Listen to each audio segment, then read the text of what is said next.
I looked at what the Marikana massacre and the follow-up commission tells us about the South African Police Service top leadership. And this is particularly important because in police agencies anywhere in the world, the orientation, how they operate, their legitimacy, and the ability to get on top of sometimes complex and difficult crime challenges emanates from the quality of the leadership and whether the leadership are trusted and are able to do the job that they're given. So really that was what the focus was, is what does this tell us about the leadership? Because the same leaders are still in charge many years later. And what does that mean for us more broadly, and how do we change or improve the situation?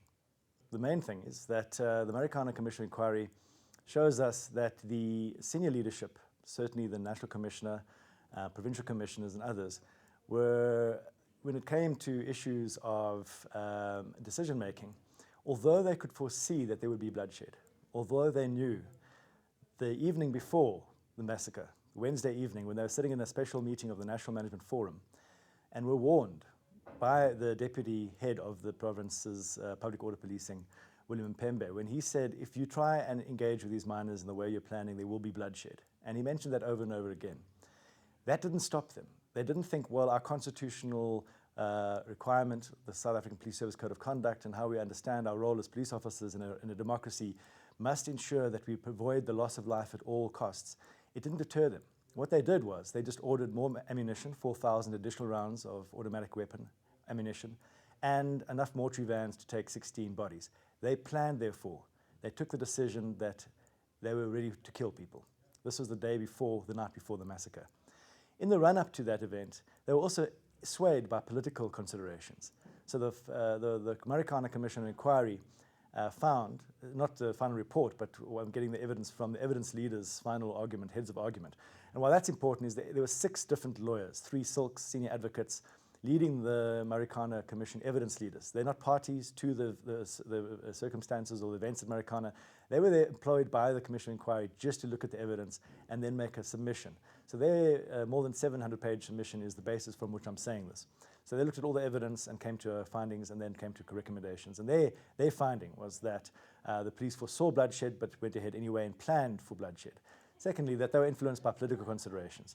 Our code of conduct for the police, our law, our constitution says the police must act in everybody's interests, uphold dignity, uphold the right to life. However, we see the National Commissioner and the Provincial Commissioner discussing political considerations, worrying about what side Lonmin was on, whether they were on the side of the National Union of Mine Workers or its rival, UMCU, talking about the concerns of Julius Malema coming into the area and taking advantage of the situation.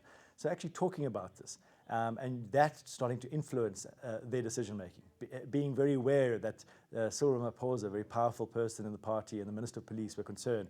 So wanting to make decisions based on the political considerations which are not in line with what their duty is in terms of the Constitution and the law of South Africa.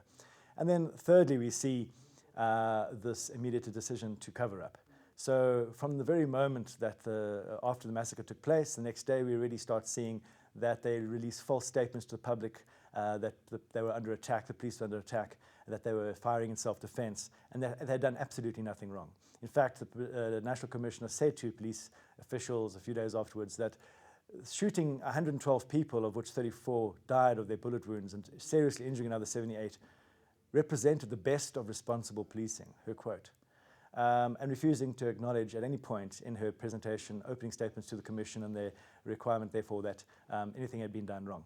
So they'd already immediately started with a cover-up. And then the evidence leaders say that this was a pattern that then continued later, that they saw, they then spent 9 days constructing evidence to support that version and deleting and destroying and hiding other evidence. So they were determined to ensure that the Marikana Commission would not get the full truth as much as they could to ensure that. And then finally, one of the most important characteristics for effective police leadership anywhere in the world is integrity. It's about the sense to which people see them as legitimate, trustworthy, honest. So basically the integrity of the senior police management.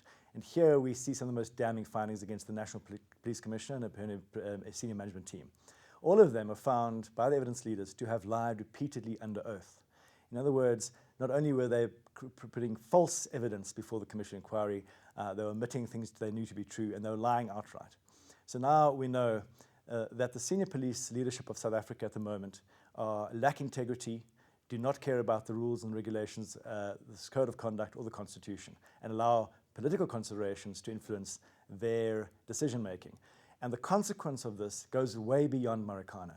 If we look in the last few years, that we've seen high levels of police criminality and misconduct, very low levels of police accountability, so that 3/4 of South Africans think that corruption is widespread in the police, and 1/3 of adult South Africans are too scared to go to a police station to report crime because they're scared of the police.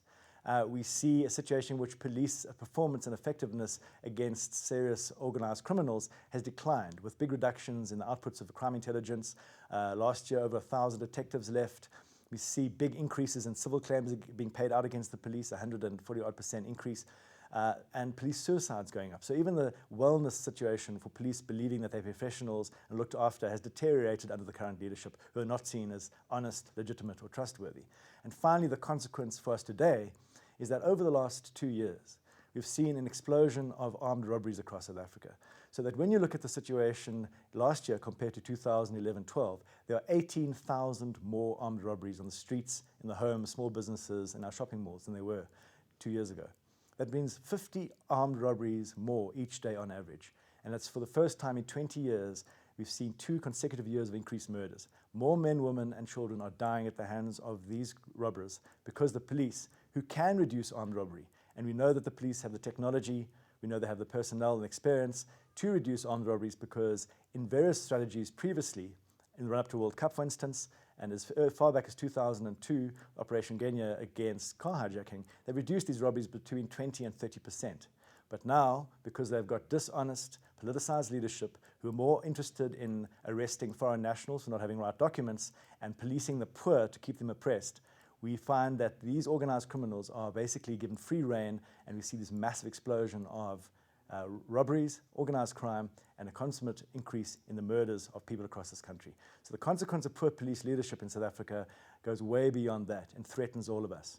Fortunately, we have a national development plan, and the Marikana Commission report, when it comes out, will probably go on recommend that the senior position should not be politicized, that only men and women who have the necessary skills, qualifications, and expertise, and whose integrity is beyond reproach, are appointed to the senior echelons to be able to draw together the massive and considerable resources of the South African Police Service, 198,000 people, a 79 billion rand per year budget, to focus on those people who are committing murders and robberies, rather than trying to oppress the poor, which is the current case.